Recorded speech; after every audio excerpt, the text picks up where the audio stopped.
We're going to get started on our farmland preservation discussion panel up here so that we can get through the questions in the allotted amount of time that we have. So first off, I'm going to have each panelist on the board introduce themselves, tell you guys what organization they work for, and answer the question of what farmland preservation means to them. I'm Allison Rodriguez. I'm a Nash County resident, actually, but I also work for the North Carolina Department of Agriculture and Consumer Services Farmland Preservation Division. I'm our budget administrator, and so I'm really happy to be here today to talk to you guys about what we do and what opportunities we have to offer. Hello, everyone. Robert Covington is my name, and I serve on the Nash County Agriculture Advisory Board. To me, Brittany, I think you asked what farmland preservation means to us, right? To me, it's all about just providing options to landowners, to the grower community, to the forestry community, so that they can maintain a viable farming operation, agricultural operation.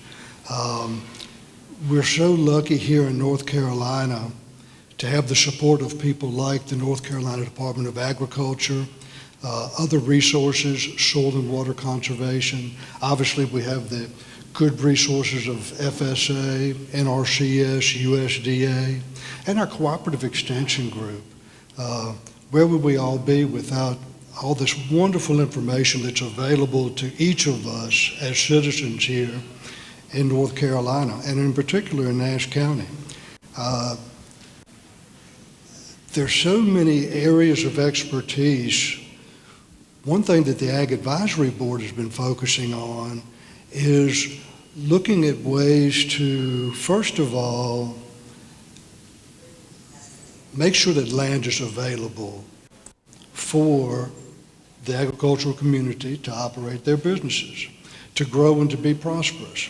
Another thing is to look at ways that we can engage with the non-farm community to help them to understand the nature of agriculture in our county, and to hopefully remove any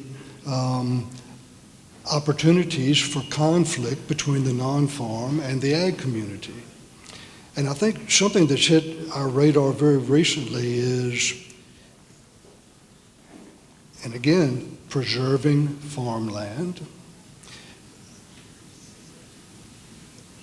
The importance of succession planning, whether it's in the business operation or whether it's in the ultimate transfer of property, right, from generation to generation to generation.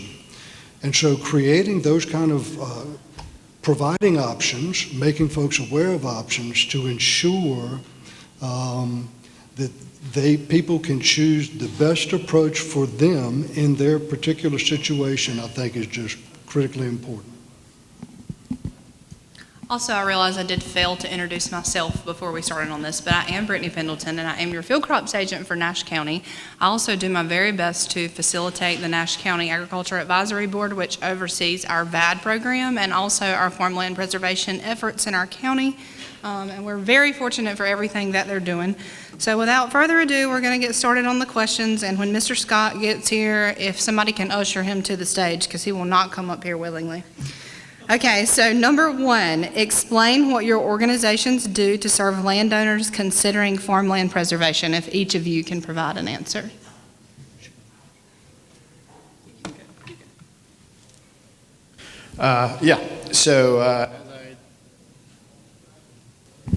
Sorry about that. As I had mentioned, Working Lands Trust is a statewide land trust that specializes with agricultural easements. And so we work from the mountains to the coast. We've got interest from Cherokee County all the way to Hyde County. We have a number of interests here in Nash County.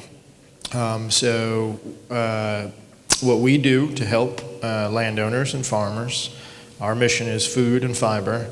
And so what we do is we help facilitate, as Robert had mentioned, this whole process is sort of a succession planning process. And so conservation easements on ag land is one component of that. And so we help landowners get through that process. We apply on their behalf to the various programs. There are state and federal programs to help landowners protect their land, and that's really what farmland preservation is about, is just maintaining, as Allison had mentioned, farmland as it was when she was a child, and then perpetuating that going forward for folks and giving them that option. And so, we work with landowners to structure how they want to see their farm going forward. There are various nuances to the whole process, but you can structure the easement so that it is most advantageous to you and your family. And what this does is it removes that threat of development, which is ever impending on farmland. It's a shame that one of the things that seems to be happening that we grow best across the state is houses anymore. And so this whole process helps to, just be the other side of that. Growth is inevitable, but we can do it intelligently, and we can find a balance with agriculture, which of course is a huge component to our state's economy, to our ways of life, and obviously to our heritage. And so that's what Working Land Trust is about, in helping landowners achieve those goals. And then with the Department of Agriculture, we're on the other side of that, where we are giving out grants. So really what we do is we work with wonderful organizations like the Working Lands Trust, as well as county agencies, so on water districts. And every year we have an open application cycle where they apply to put in applications for these conservation easements. So we help pay for the due diligence costs, so the survey and the baseline documentation report and all the kind of paperwork side of things. We have funds set aside to help with that, as well as paying for up to 50% of the conservation easement value. So we're paying the landowners for basically those development rights. As they mentioned, there are other opportunities on the federal side, and there are other grants that can help make a landowner whole, basically, so they could get up to 100% of those conservation easement rights. But the Department of Ag, we can pay up to 50% of that. So that's kind of one of our grant options, but we also have other grants that cover things like projects and plans. Nash County put in for a couple different plans this year, which I was really excited about, to kind of do things like update a farmland protection plan or update VAD ordinances, as well as do the cost of community services study. So kind of see what is it actually going to cost the county basically to have a farmland preservation plan, and to start thinking about those things the right way, basically. And so that's kind of what we get to do on the Department of Ag side, is we have that competitive grant process that typically runs from October to December, and then we did extend it this year. So we just closed that out in January, and we ended up with close to $60 million in requests between easements, projects, plans, additional funds, and AGZ. So we had a very strong interest, and we've been building on that. I've been with with farmland preservation for about 3.5 years now, and each year we are seeing continued interest in that just grow exponentially. So that's kind of what NCDA does on their side. We get to be the funding partner, which is super fun.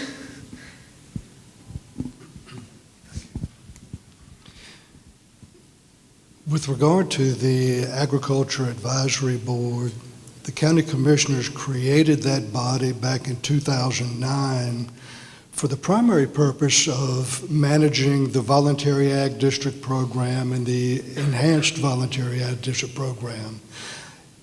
Many of you, as I look around the room, are familiar with those programs and how they work. Some of you are probably landowners who have enrolled your farm in one of those programs.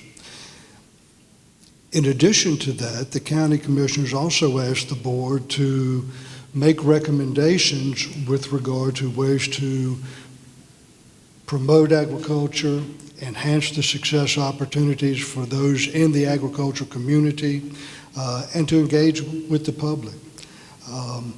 There's been tremendous support and interest from our county leadership, which we're very thankful for, by the way, as we look forward to perhaps even finding some opportunities for some local funding of these initiatives, such as agricultural conservation easement and other work promoted by the board, but carried out by people like Cooperative Extension, Soil and Water, FSA, and others.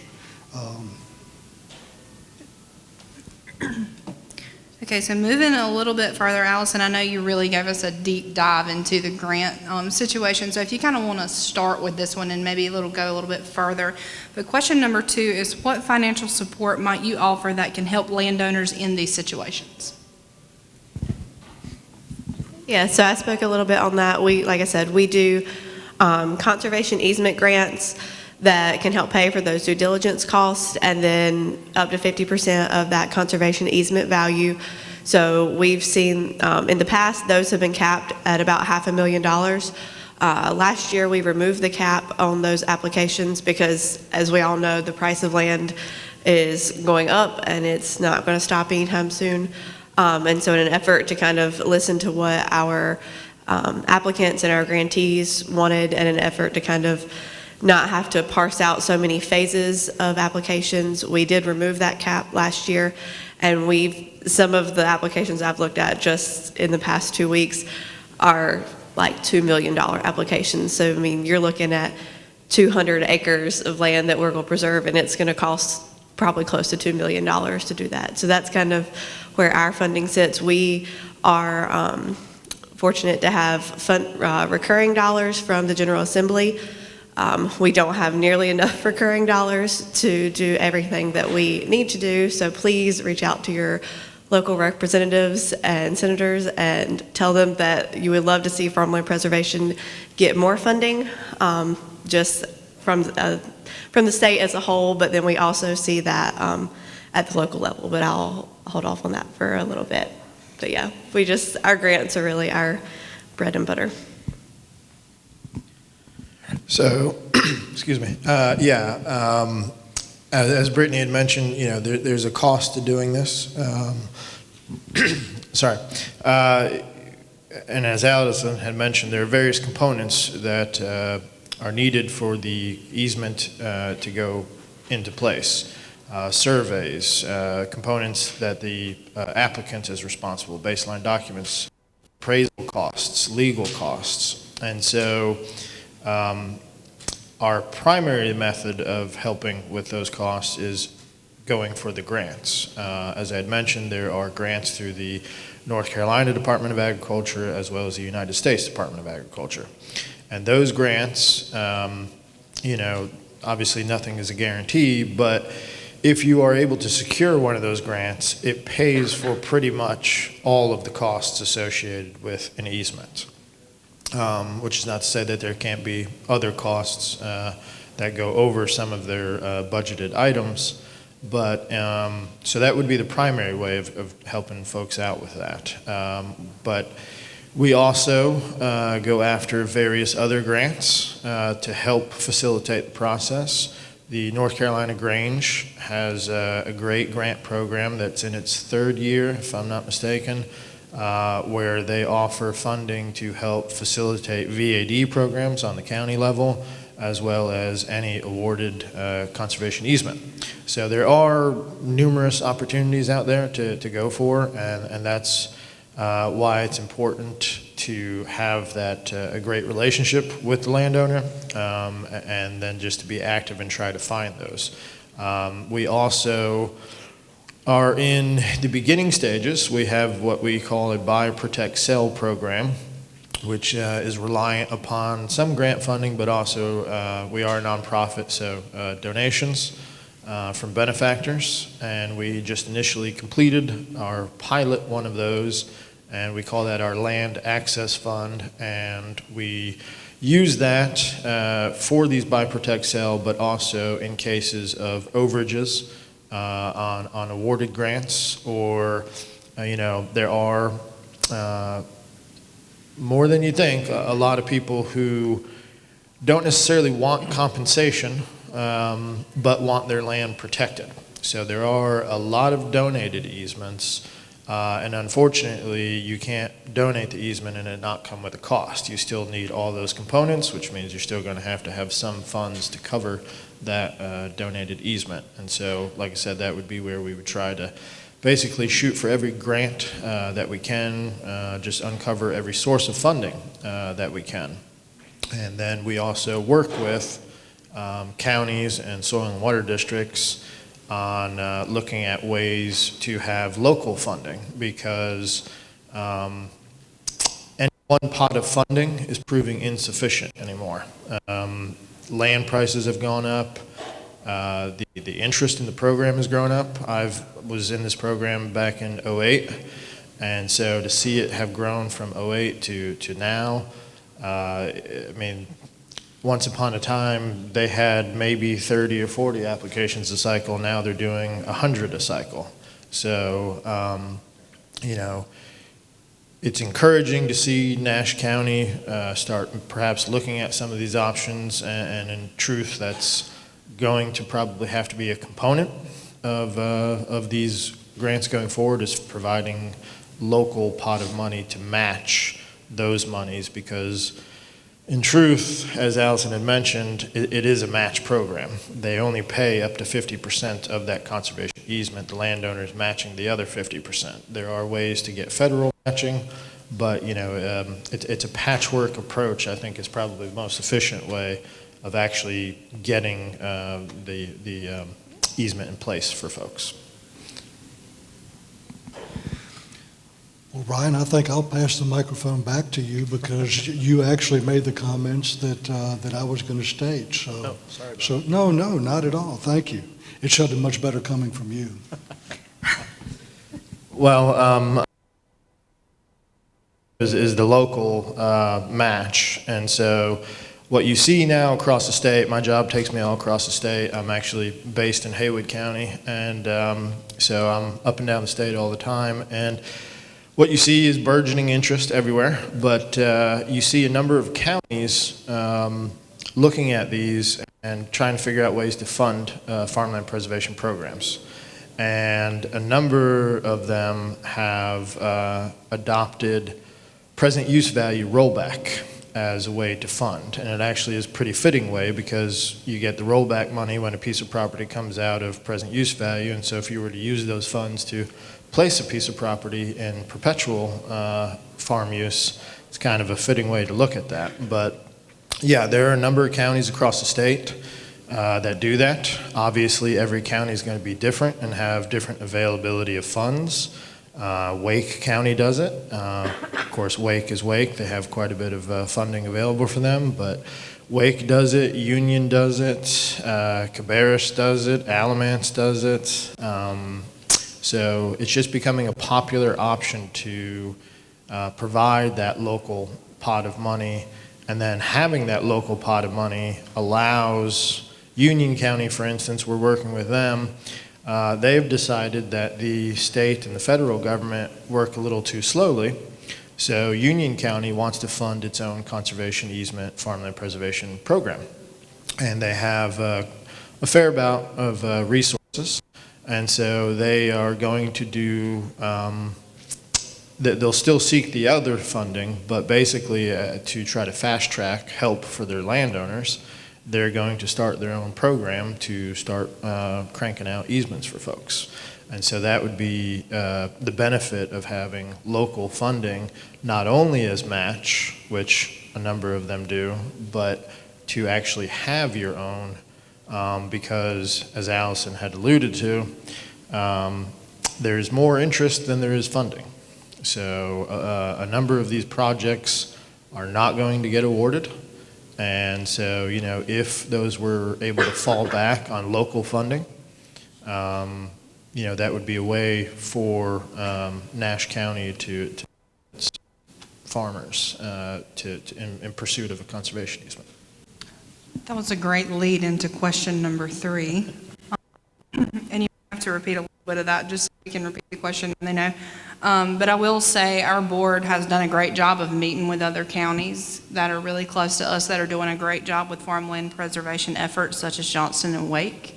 They've been very receptive and our county has been very receptive. We're very excited to move forward with that. So leading us into that, we can discuss kind of what we learned from them and how you all each have helped them and gathered info. The question is, in your experience, what are some ways that county governments are supporting farmland preservation efforts? I could start. Mine'll probably be pretty short. But kind of like Ryan mentioned, it's important when the county has a pot of money to use as their own local funding, but as well as match for our programs. One of the new programs we rolled out last year was called Agricultural Growth Zones. So in an effort to kind of give the choices back to the county, basically if you have county dollars, whether that's PUV money, whether that's some bond money. I think Wake County is probably going to eventually have some bond money as well. But basically, they put their dollars forth and we match those dollars. And then the county gets to choose which projects they fund. So instead of having to go through our competitive grant cycle and compete with everybody across the state, which, like I was saying, this year is over 100 applications, Nash County, if they put forth $300,000 in the PUV rollback dollars, and they ask us for $300,000, then and if you're awarded it, then you have $600,000 now to put towards a project, and the county gets to pick that project, and it still has to meet most of our criteria, but for the most part, the county kind of gets to do the choosing, and then it moves on through our process like it normally would to put the easement on the property, just like a regular competitive grant would. And so that's what, like Ryan was saying, we're seeing a lot. We awarded 5 AGZs last year. We had 3 apply this year, just as a way to kind of make that county money stretch further. But then we also have a lot of counties and soil water districts that are simply using pots of money on their own. I will admit the state process does take a very long time. There's not a ton we can do about that because we get our money from the General Assembly as well.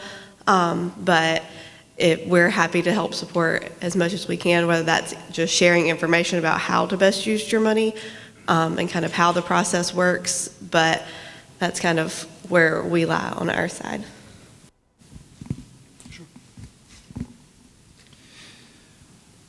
We have an exciting opportunity here in Nash County to develop a program that touches on every aspect of farmland preservation that works for this county.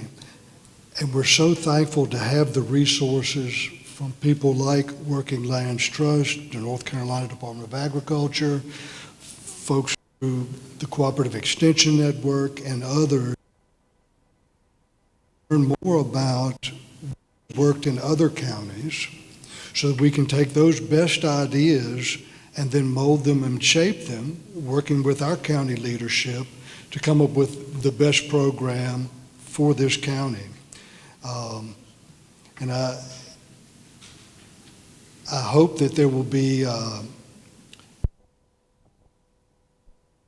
Nash County residents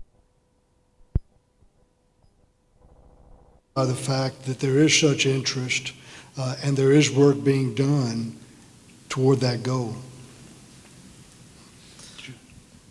I just wanted to add, so as Allison had mentioned, there are 3 ways that I know of that I've encountered, which is not to say there aren't more, of local funding. The PUV rollback is, like I said, becoming increasingly popular. And some counties allocate 100% of those funds. Some take a percentage of that. Then, as she had mentioned, there are bonds. Buncombe County passed, I believe, a $20 million open space bond, for which I think about $12 million went towards conservation easements. And then you have, and you probably know, Chatham County did the Article 46 for the sales tax, capturing a percentage of that to help fund. And then they've also done PUV rollback on top of that. And so Chatham County is another good example of where they've created their own, what they're calling, basically, I think they stole your guys' name, their Farmland Preservation Trust Fund. And so, like I said, sort of how that works is, when a landowner makes an application, or the applicant, which can be a governmental unit like a soil and water district or a land trust, makes that application on the landowner's behalf, you determine how much you're going to ask for, and obviously if you can bring some to the table, the more you bring to the table, the more competitive that becomes. And so, as I mentioned earlier, it's sort of a patchwork approach rather than one funder bearing the brunt of those funds. If you ask, for instance, 25% of the state, 25% of the federal government, and then you can provide 25% local match, and then 25% of the landowner donation, that's realistically, like I said, strategically speaking, probably the best way to go forward, because you're asking less of each of those individual sources. And then some union, I don't think, has set up what their percentage is going to be, and I can't remember off the top of my head what Chatham's is, but I believe Chatham's was a 50% match, and then I think they're covering all costs associated with an easement. So that's another consideration too. As Allison had mentioned, that Ag Growth Zone program, it's a one-to-one match up to $2 million. So if Nash had whatever amount, it would be matched one-to-one by the Department of Agriculture, allows more local control. And so, any amount of match, you don't have to shoot for the 2 million, obviously the more the better, but, any amount of match, as Allison had mentioned, 300,000 will get you 300,000, and that may not buy many easements, but what it could do is facilitate a lot of easements. It could cover survey costs, it could cover appraisal costs, et cetera, et cetera. So any amount, because I've talked to a number of counties across the state, and they feel, well, our rollback is only $50,000 or $120,000, and I get it, but if you were to match that, unless I'm mistaken, you get that matched one-to-one back, and $100,000 may not seem like much, unfortunately, nowadays, but that will go a long way towards facilitating easements. So just wanted to throw that out there. Without further ado, we're going to welcome Mr. Scott to the stage.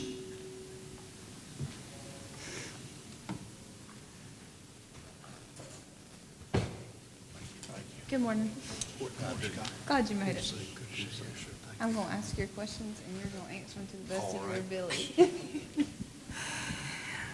Okay, so bumping off that number 3 question on the ways county governments are supporting farmland, I want to ask each of you individually, how do your organizations facilitate those county relationships? So Scott and Allison, y'all might bump off each other, but that's fine. What was the question? How your organization that you work for facilitates the county relationships that were affected? Yeah, so I'm more of the office side of things for our relationships in that side. And so I will just pass it off to Scott, because he is one of our awesome field staff, and he actually gets to do most of the fun stuff in terms of working with the counties and the landowners. So we'll let him introduce himself.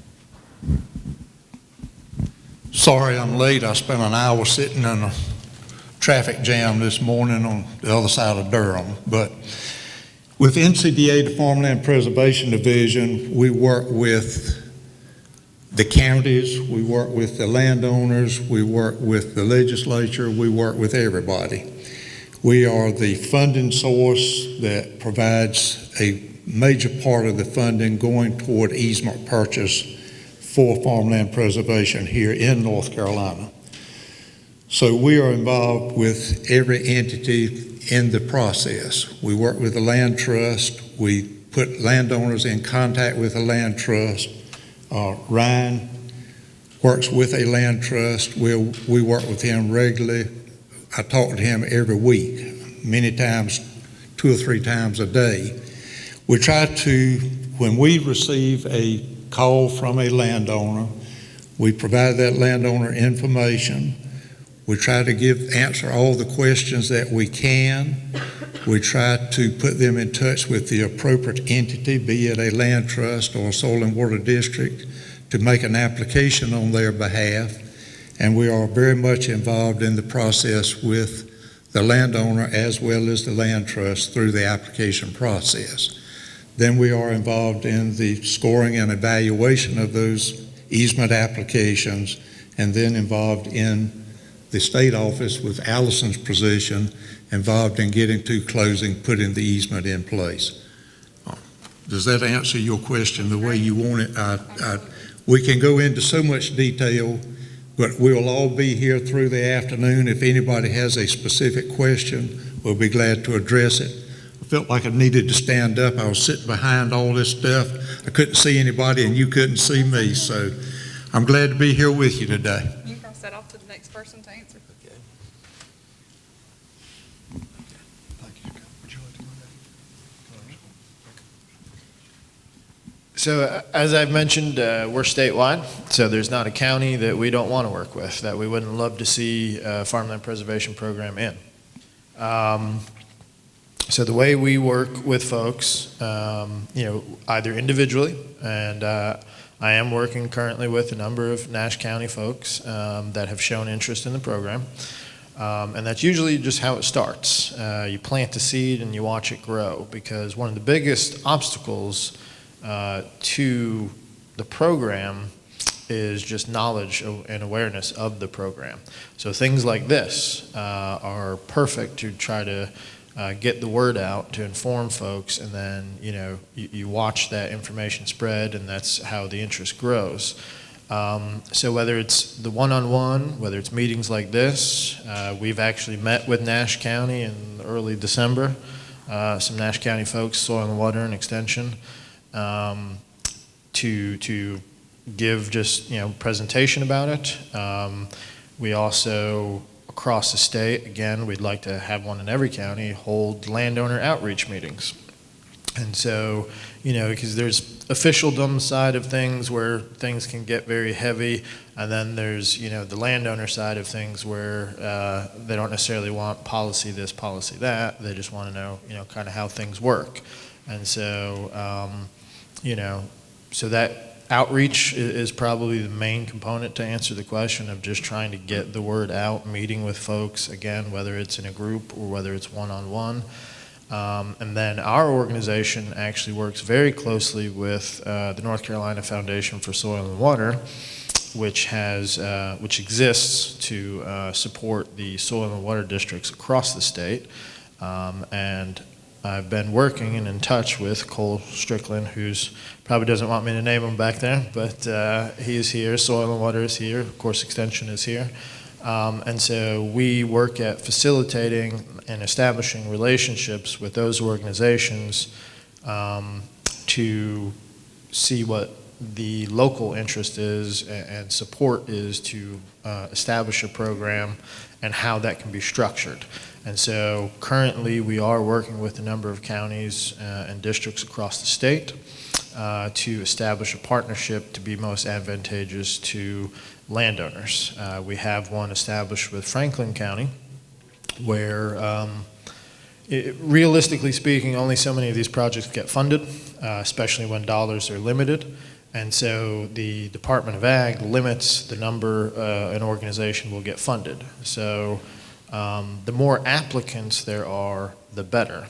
And so the more applicants in any one area, the better, because instead of that limited number for one organization being in Nash County, if Nash County had 5 organizations doing this, then you've got 5 times as many landowners taking their shot at getting funded. And so that's what we work with to establish, and that partnership can look a million different ways. It just, like I said, depends on that local entity and how they want to approach it.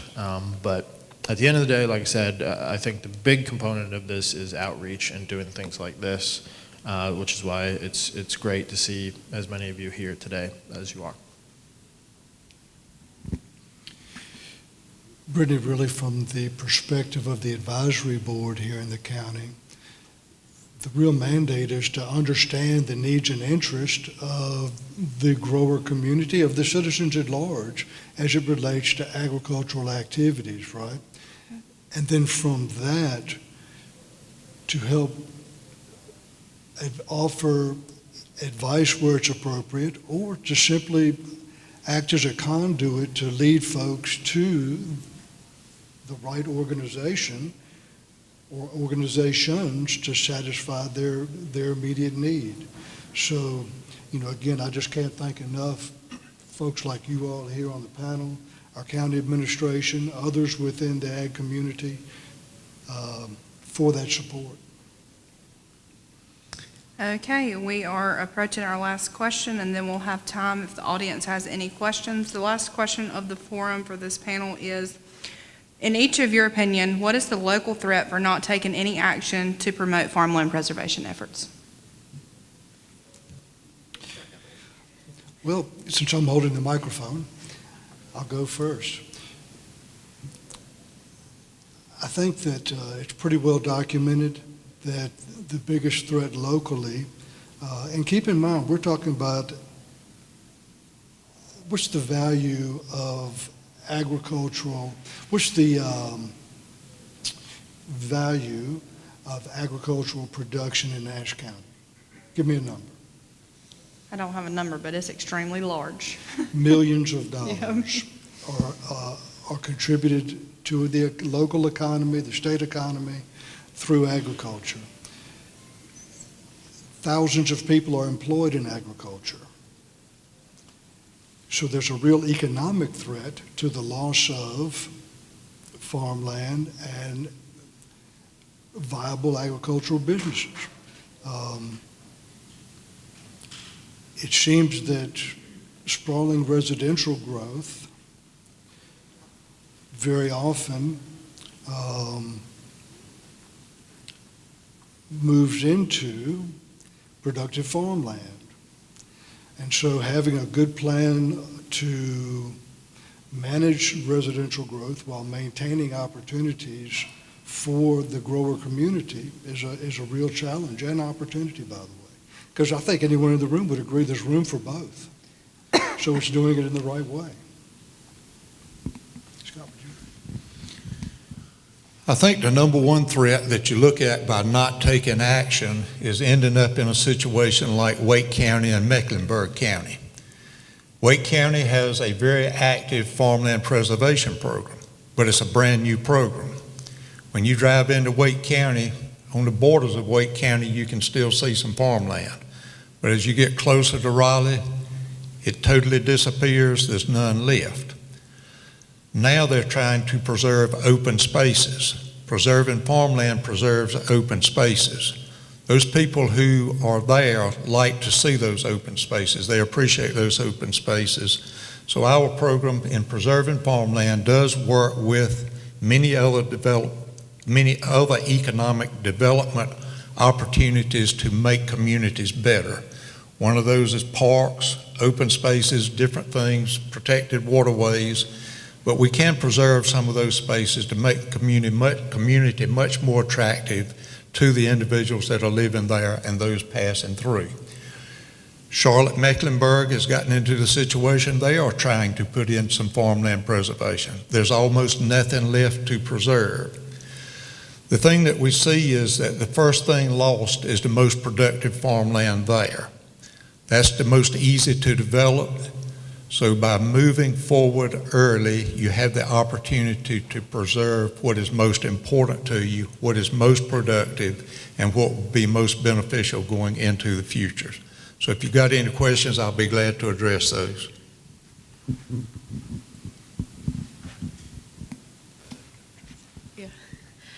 I mean, really, it's just more about once farmland is turned into houses or a Dollar General or whatever, it can't go back. There's no going back from that. So once it comes out of farmland, it's pretty much lost. And so I think that's really like my biggest takeaway on what our biggest threat is. I think Ryan's trying to find, the American Farmland Trust did a study on kind of potential acres lost. I'll let you. Yeah, so just to sort of bring it locally, because that was sort of the focus of the question. So American Farmland Trust did a report a couple years ago, came out in 2020, called Farms Under Threat, and it had projected loss of farmland across the state of North Carolina up until, by the year 2040, so 15 years from now. And so they broke it down county by county, and they broke it into 3 different scenarios, which is basically worst case, best case, and trying to find a balance. And so the balance is a loss of about 12,000 acres of farmland here in Nash County. The business as usual, which is just, the smart approach is about 12,000 acres. Basically, if nothing changes, about 22,000 acres. And if development just wins out or continues to run rampant, you're looking at about 33,000 acres of farmland lost across Nash County. And then I'll just make a mention about mid last year, they had data that suggested about half a dozen counties had already exceeded the worst case scenario. And that was a mere 4 years later out of what was supposed to have been a 20-year projection. And then the other thing, which I can't seem to find at the moment, but the other thing to consider is not only are we losing ground, but we are losing the best ground. So across the state, they project to lose about over 1 million acres of farmland, and 54% of that is intended to occur, or is projected to occur, on our best and most productive soils. So here in Nash County, 73% of that conversion is going to occur on Nash's most productive soils. So you can see sort of what not taking some sort of approach to at least structuring growth so that certain areas are not provided some level of protection will result in. And like I said, you can look across the state, these numbers aren't, theoretical. I know up my way, it seems like every day there's another housing development coming in, and a lot of farms have been lost, and up and down the state I see it left and right. So Yeah, just to put that in a complete agricultural perspective for you guys, talking on planted acres for just this year. So our 2024 planted acres for just soybeans was 26,000 acres. So if we do the best case scenario of 22, that would diminish that whole crop. 33 would be even worse. It could cut into other crops, and that's just soybeans. So we're not talking about sweet potatoes, which we pride ourselves to be #1 in. We're not talking about our tobacco, our peanuts, our cotton, our livestock ground, anything. That's just focusing on one crop alone if we do nothing. So just to bring that to a real perspective of how serious this is. And with that, we have 5 minutes left for questions. So if anybody has anything they're burning to ask, please raise your hand and we will take it. Yes, ma'am.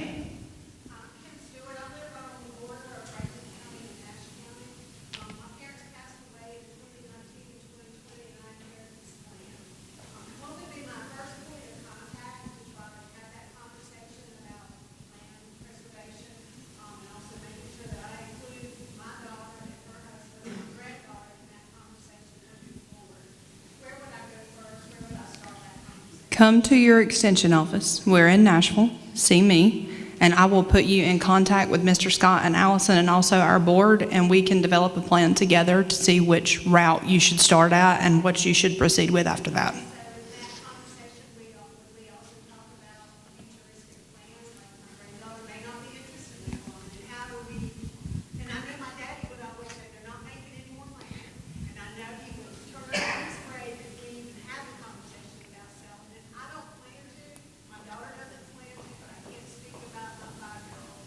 We can't guide you but so much because that does get into legal counsel, which we do not offer in our office, but we can guide you in the right direction for that as well.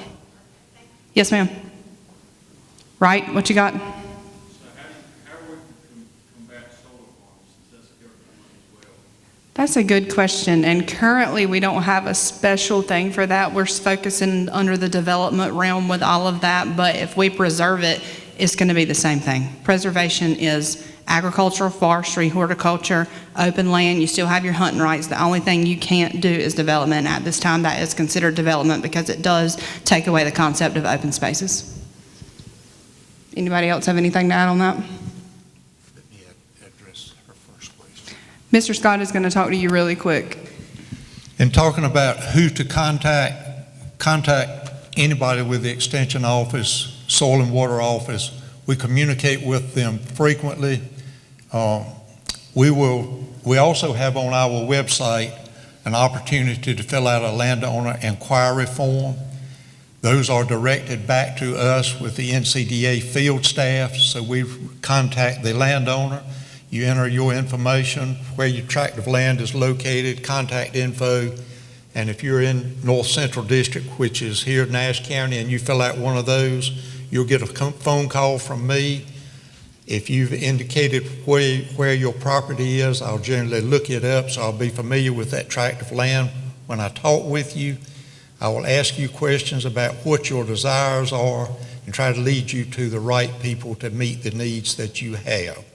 We frequently have people contact us who need something beyond what we offer or something different than what we offer, and we try to lead them to those resources when we can.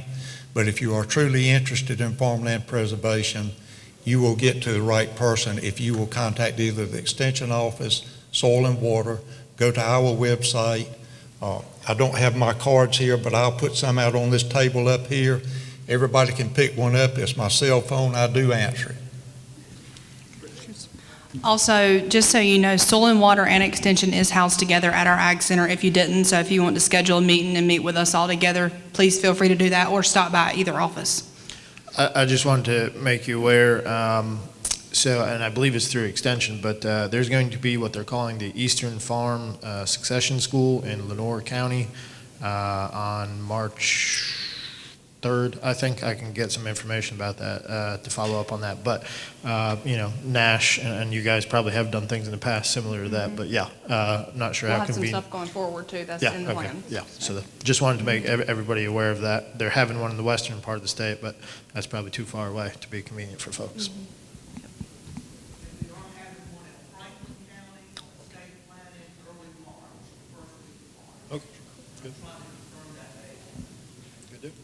That'd be great since she's right on the line. That'd be great for her. Okay, any other questions? March 4th, Franklin County. Anybody else? Okay, well, we will take a quick break and we will be back here to repeat this session at 9:45. State the organization they work for and give a brief introduction of what farmland preservation means to them. I'm Scott Scholars. I work with field staff for Farmland Preservation Division of NCDA. I cover the north central region of the state from Rockingham County across to Northampton, basically north of 4085 for the most part, and then along the 64 corridor. I grew up on a farm in Northampton County. I was an ag extension agent for a long career. I've worked with the Department of Agriculture. I've always been involved in farmland. It means a lot to me.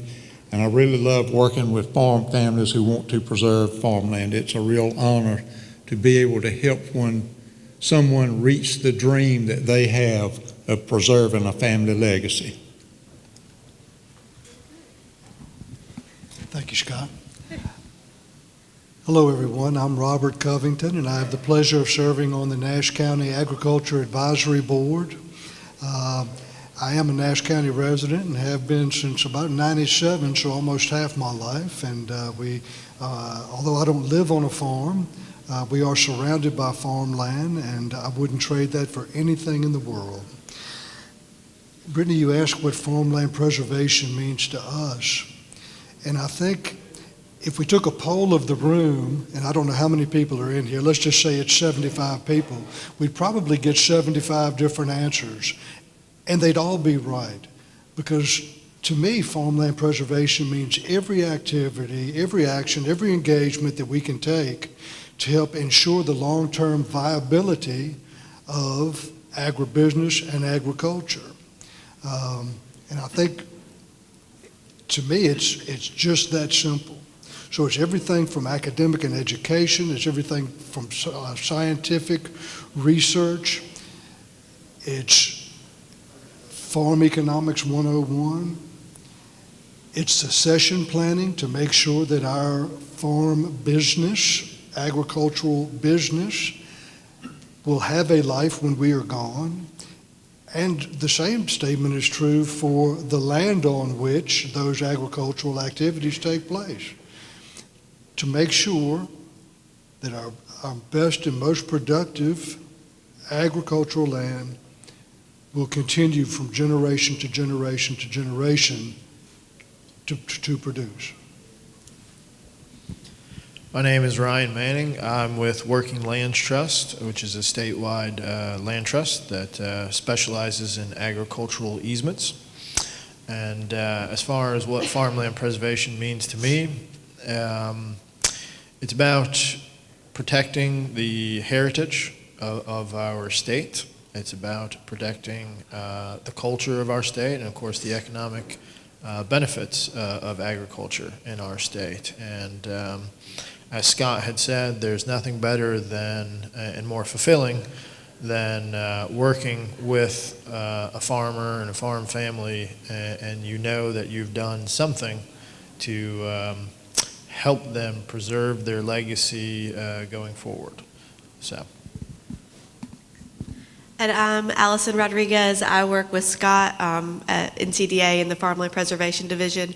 I'm the budget administrator, and I also am a local Nash County resident. I've been here my entire life, and for me, farmland preservation really just means making sure that my kids get to see, the open spaces and see tractors and cows out in the field as we're riding to Nana and Papa's and things like that, and just making sure that the land we have stays good, viable farmland.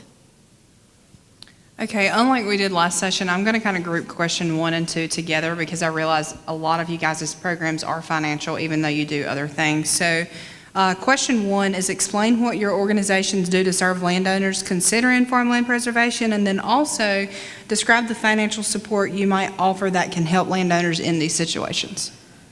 I'll give the big picture from the NCDA side, and then Scott can probably talk a little bit more about what specifically we do for landowners. But we are fortunate enough to have the General Assembly appropriate us funds with the NCDA, and so farmland preservation has a recurring pot of money each year that we are able to spend on basically preserving farms. We do a couple of different kinds of grants. We have grants for conservation easements, so that's what the landowner will work with either their local county government or soil and water district, or groups like Ryan's to put their grants in and then put that conservation easement on their property. We also do other things like projects and plans, agricultural growth zones. So really we do our best to fund kind of from a big picture level and fund the necessary costs that come with putting a conservation easement on property. And so then I'll pass it off. We encounter a lot of landowners who want to preserve farmland. Frequently, they don't know how to do it. They don't know exactly what they want to do, so they start asking questions, and we try our best to answer them and to guide them to the right resources to make the decisions they need to make. As a representative from NCDA, I represent the funding source that pays for the development rights being taken off of the property. So we are very heavily involved in the entire application process. We meet with landowners, we discuss their needs, their desires, we try to work with them to meet the goals that they have for their families, their farmland, where they want it to go in the future. We work with the different land trusts, the other entities that can do applications and hold easements. We put the landowners in contact with those people. We help them through the process we all work together to reach the same goal. It's not that the land trusts are working out there and NCDA is over here on the other side of the fence. We all work together, we're all working on the same projects, we're all moving toward the same purpose at the end of the day. We frequently encounter landowners who have multi-generational operations. We have landowners in many cases who have land that's extended from a land grant from the King of England. And they want to preserve that, and they want it to be there in the future. They want their great-great-grandchildren, when they do family research, to come back and find the family farm rather than a parking lot. We offer them that opportunity. We guide them with the resources that are available, match them up with the resources, and ultimately, if a project is selected, we're able to provide the landowner some reimbursement for having given up those development rights and protected the farm.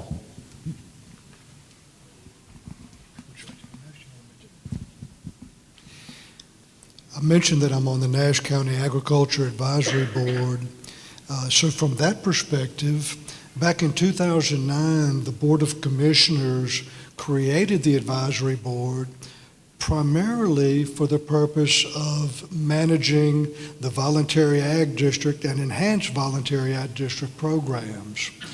As I look around the room, I think I see a few landowners who have probably enrolled some of their land, if not all, in a voluntary ag district. Probably the very elementary base level step that anyone can take in preserving farmland now and in the future. The advisory board was also charged by the Board of Commissioners to act as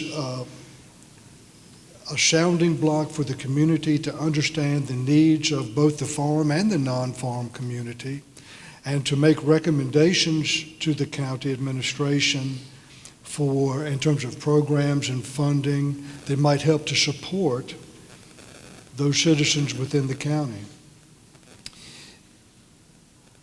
I can't overemphasize, though, the importance of also engaging with the non-farm community to help them to understand the real economic and cultural value that agriculture brings to the county.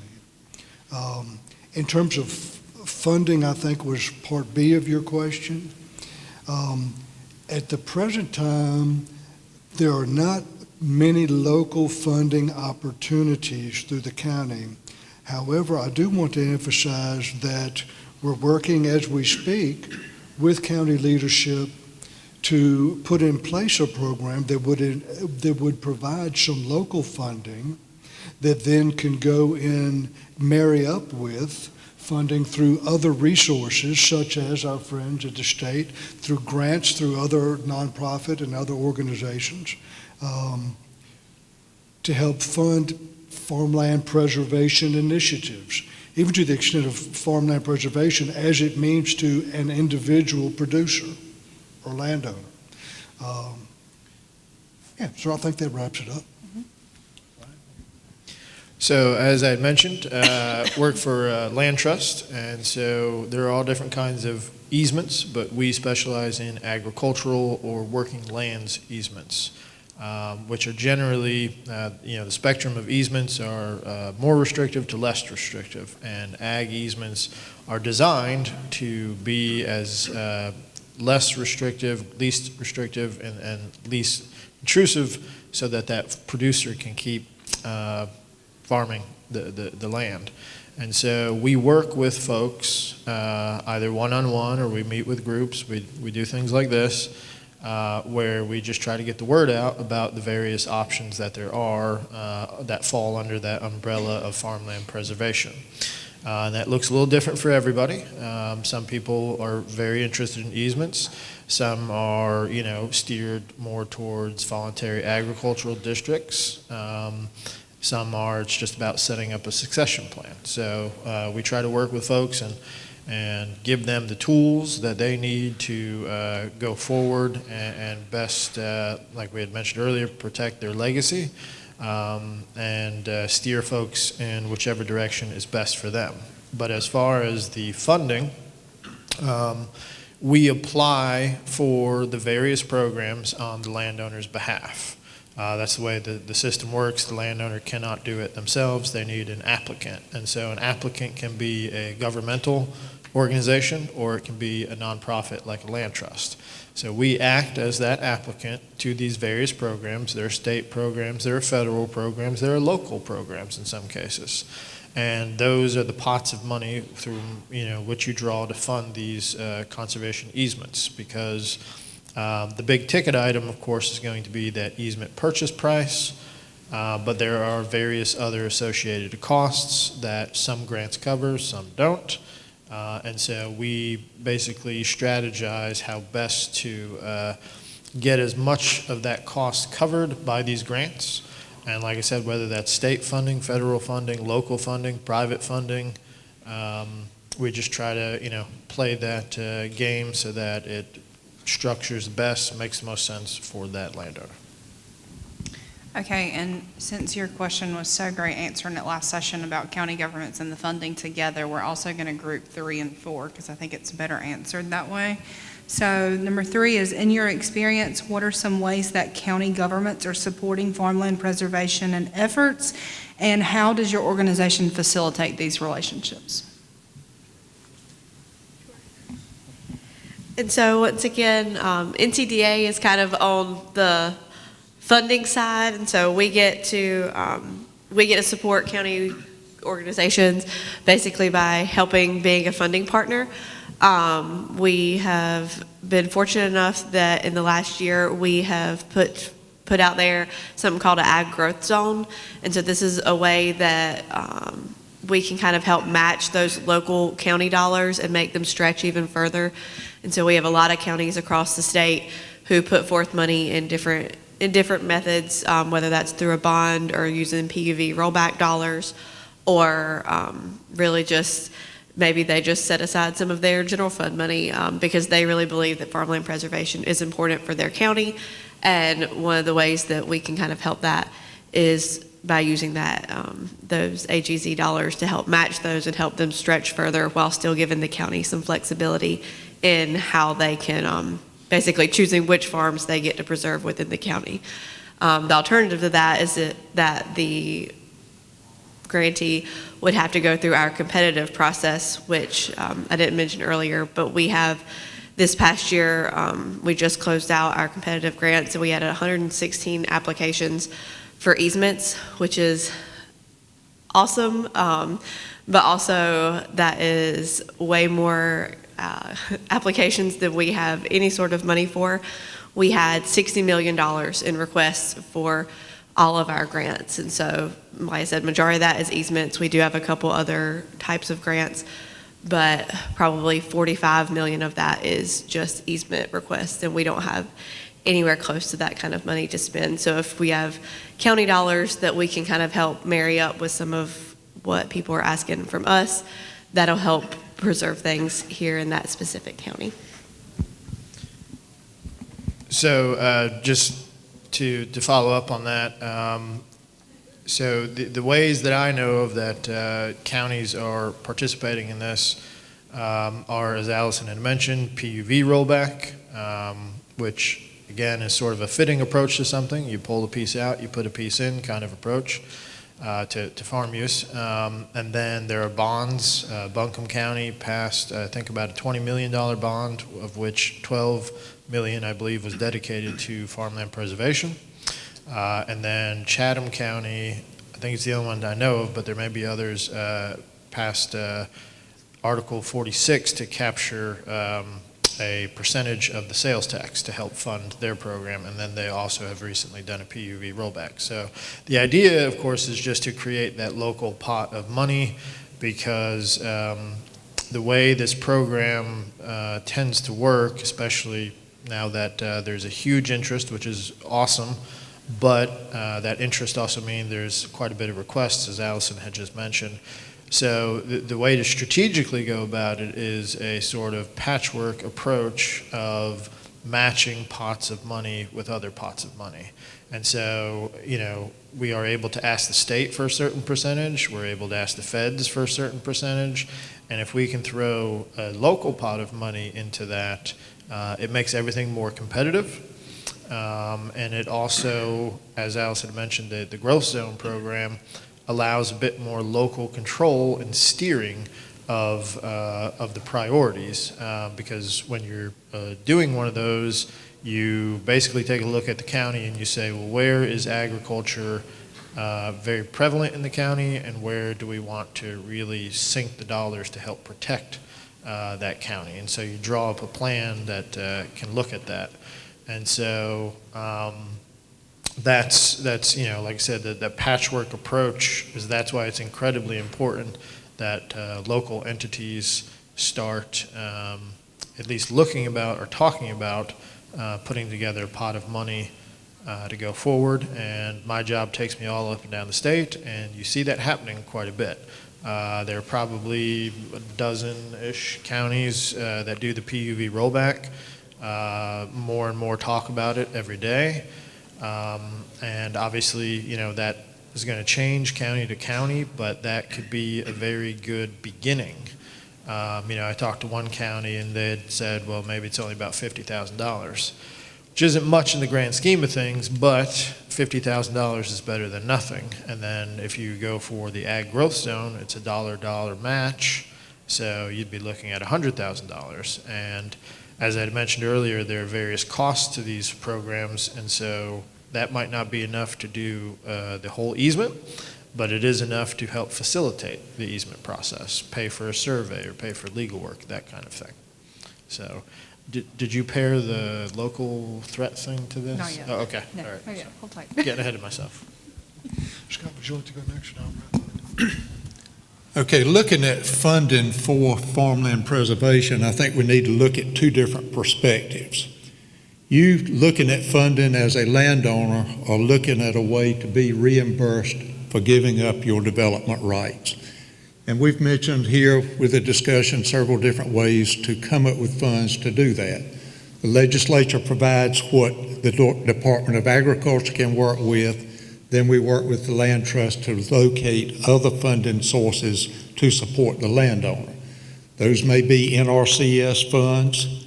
They may be some regional funds that are available. They may be some county funds. There are many different ways to put a package together that can support the landowner. Then looking at it from the other side, looking at how do we fund a program to provide farmland preservation. There are many ways to do that. We have about 20 counties in North Carolina where soil and water districts are doing some applications. Every one of those operates differently. Some are supported by providing staff support. The county provides staff support.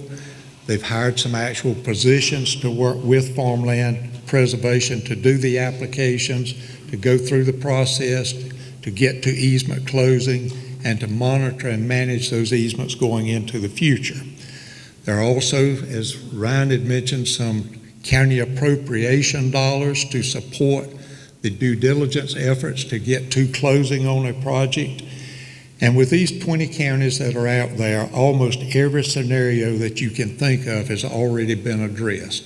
So if you're looking at a way to put a program together, if there is a desire to get it done, there are multiple ways to look at funding a program, looking at ways to get the staff support to get the projects done. Some counties are providing legal support so that we don't have to hire attorneys. We got a county attorney that can provide that legal support with no outside cost coming in. So lots of different ways to do things, lots of different ways to get involved and make a program very successful.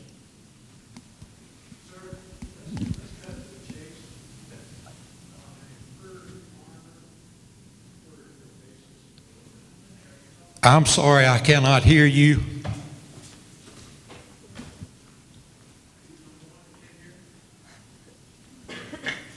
What's your question?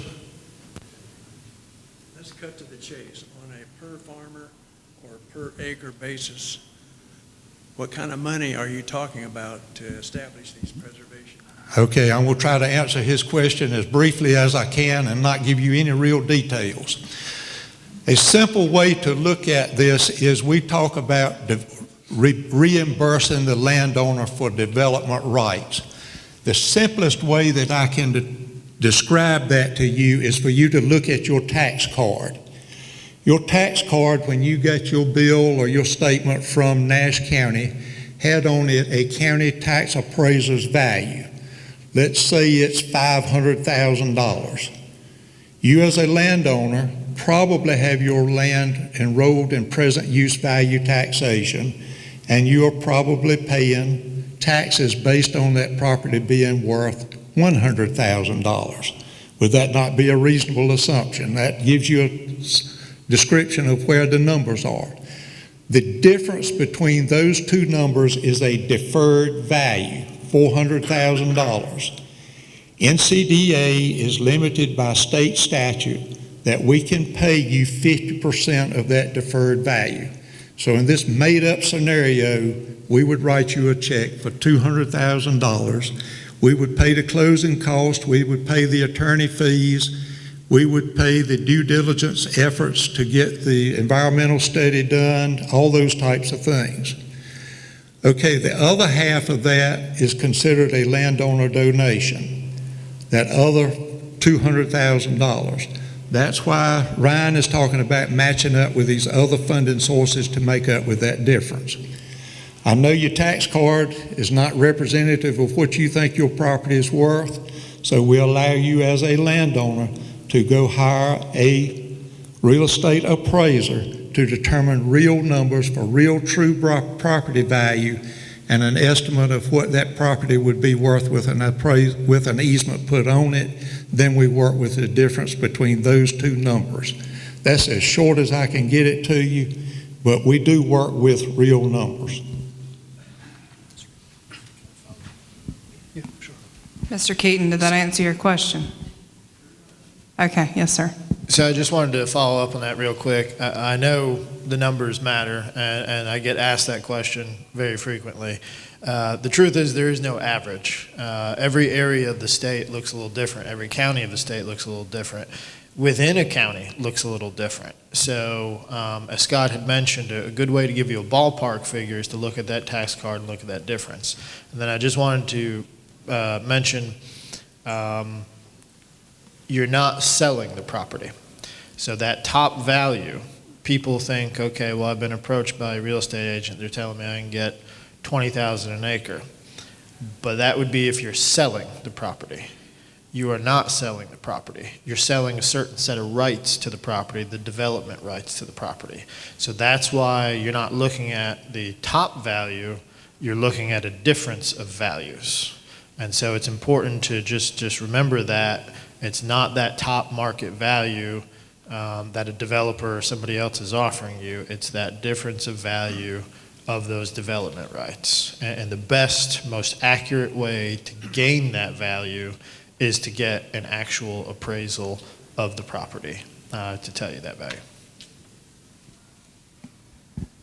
Very good, thank you.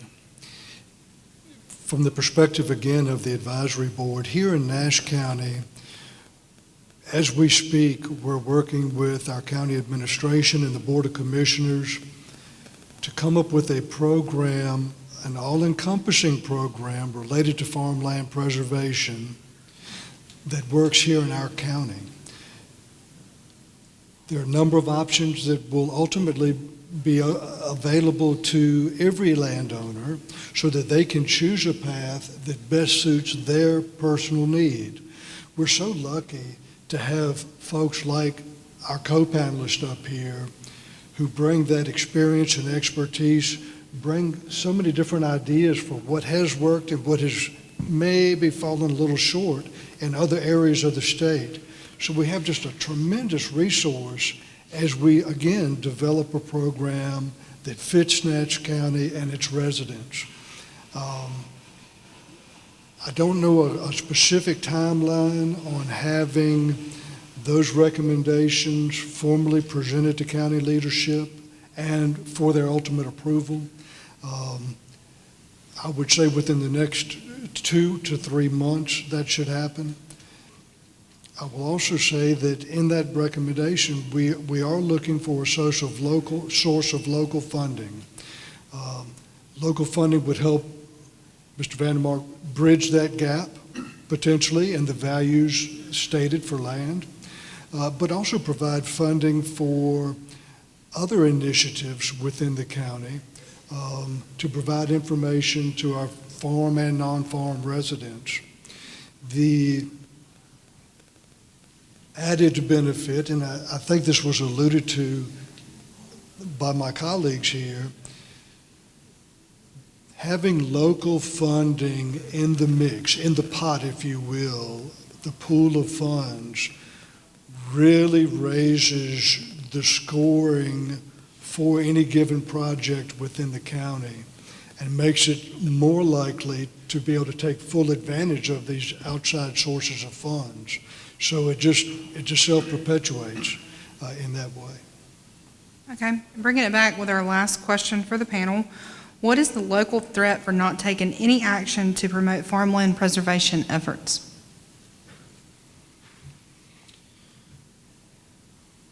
Well, since I have the microphone, I'll take first swing at it.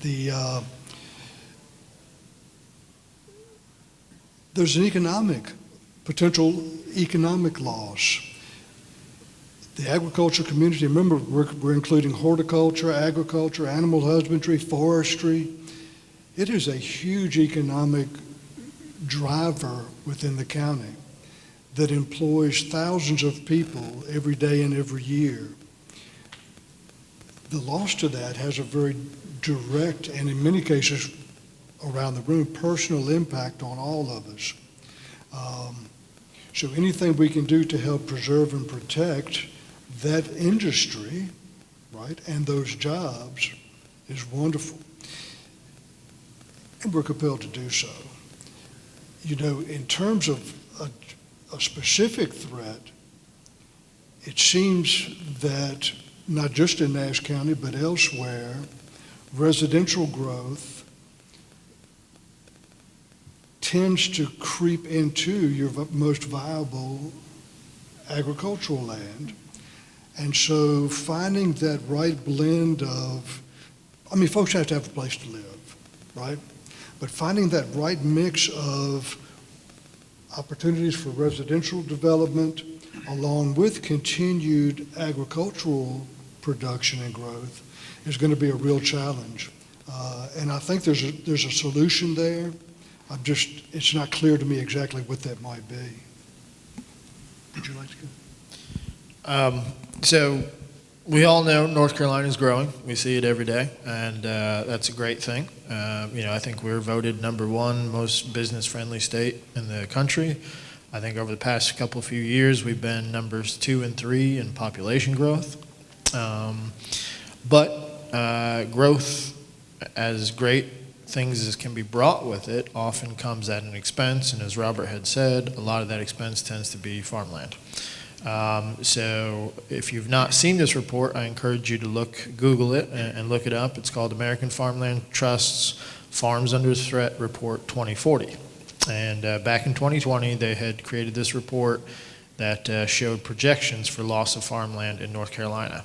We are ranked #2 in the nation for loss of farmland in the next 15 years. We're going to lose probably on average over 1 million acres. It could be more, it could be less, just depends on what approach we take.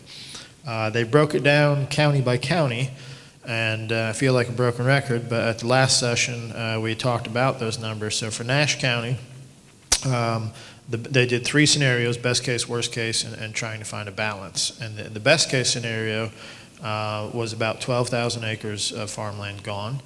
The run-of-the-mill scenario, which is just things continue as they are, was about 22,000 acres, and the worst-case scenario was about 33,000 acres. And I'll just, again, say I was at a meeting last year that American Farmland Trust already had data that showed about half a dozen counties had exceeded their worst-case scenarios. So it may be a worst case. And then the other thing, 54% of that conversion across North Carolina is projected to occur on our most productive soils. So we're losing the best ground in addition to just losing ground. 73% of that is projected to take place on Nash County's most productive soils. So again, losing the best ground that we have. So there's a very real risk and not taking some sort of approach to figuring out how to structure growth best. Because as Robert had said, people need a place to live. There's nothing necessarily wrong with growth. I always tell people there's no point in being against growth because it's happening anyway. But it can be structured so that we find that good, perfect balance of growth and protecting what we already have and not losing what we already have. I'll give a short answer before I hand it over to Scott. Basically, the way I look at it is once land is converted into something that's not agriculture, you're not going to get it back, ever. And so if we sit here and do nothing, then at some point when my kids come of age or my kids' kids come of age, there will be no farmland left for them to farm or to hunt on or fish on or do anything on because it will all have been converted. And we see that in counties around Nash County. I think earlier we've used Wake County as an example. They have a really great farmland preservation program, but it's because they've lost a lot of farmland. And so they are trying to preserve what they have left. And if we don't get started sooner rather than later in Nash County, then we may end up in the same boat.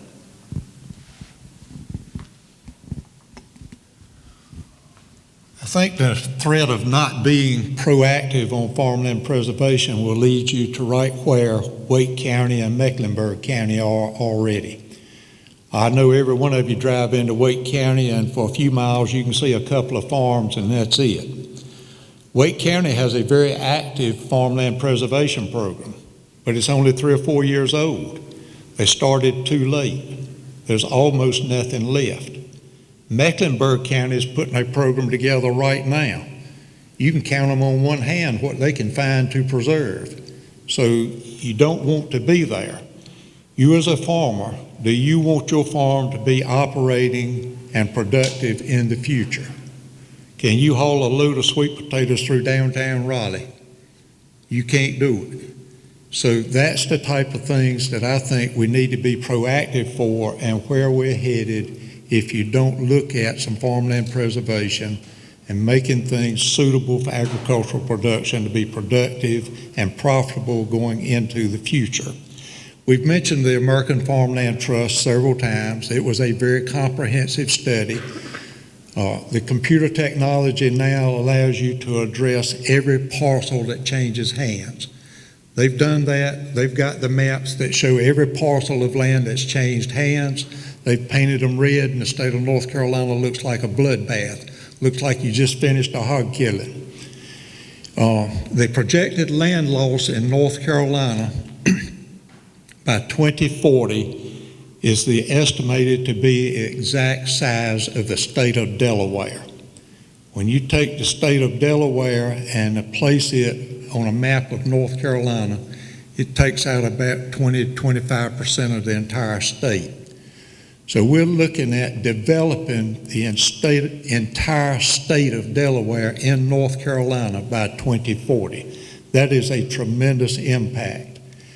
With Highway 64 and 95 crossing right here, it will not avoid you. It will run over top of you. So I would look at being prepared rather than trying to be reactive the way Mecklenburg and Wake counties have done. Any more comments from any panelists? Okay, we have 3 minutes for questions for the end of the panel if anybody has a question. I have a question. Of the county municipalities that you approach, made contact, let's say you approach, what percentage of those will support it on land preservation? I don't know that I can answer your question with any numbers. The types of things that we are encountering are in these highly developed areas, there's tremendous demand from the public for parks, recreation, and open areas. The parks and recreation they want access to. The open areas, they want to see it. So we blend with those. The municipalities can pay for and build parks. They're extremely expensive. Recreation facilities are extremely expensive. But you can create open areas with a minor investment. We talk about land values and what these easements cost, but it's a lot easier to protect and a lot cheaper to protect open areas with land easements than it is to do it building parks and building facilities and hiring people to operate them perpetually going into the future. So I have not answered your question, but I've given you some perspective to think about, I would hope. I'll also mention that I put some handout materials here on this front table, a few of my cards there. The little handout in 4 pages will give you a very basic but thorough description of the Farmland Preservation Program, as well as a timeline of how that proceeds. All of us will be here for an extended time today. If anybody has a question, we will answer it before you leave today. We'll visit with you. If you'll pick up one of my cards, it's got my cell phone number on it. I will talk with you in depth about your particular tract of land and your desires. Mitch, I will also say our Ag Advisory Board that handles this in our county has met with other counties that are currently going through it, and they've had great things to say and have went really well. And when they have been contacted, they've been very, very receptive to answer your question individually. I think I have. Allison? I polled our staff back in Raleigh, and we currently have 11 county governments, 22 soil and water conservation districts, and 7 county cooperative extension offices that we have active contracts with, and that's not including people that, you know, we're in talks with or that Ryan is working with or groups like that as well. Those in-stone numbers already in place. Okay, we have one more question over here.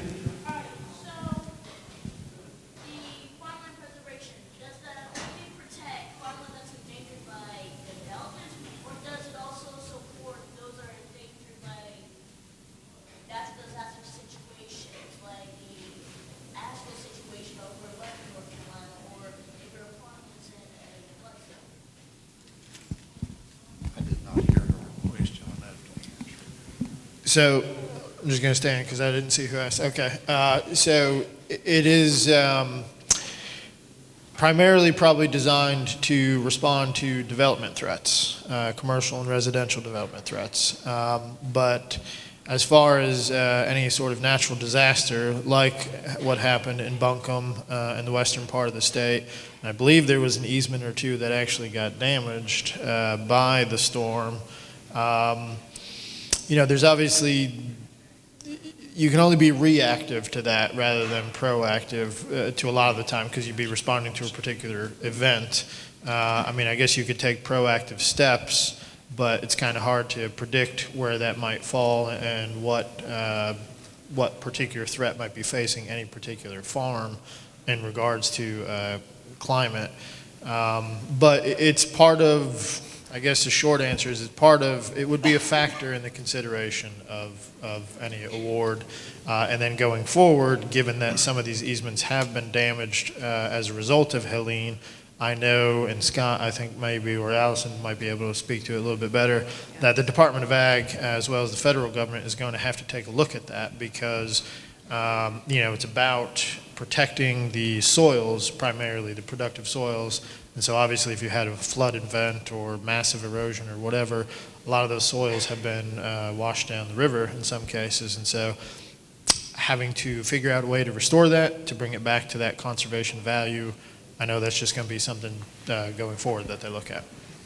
We are out of time, but I have one more answer to support your question really quickly.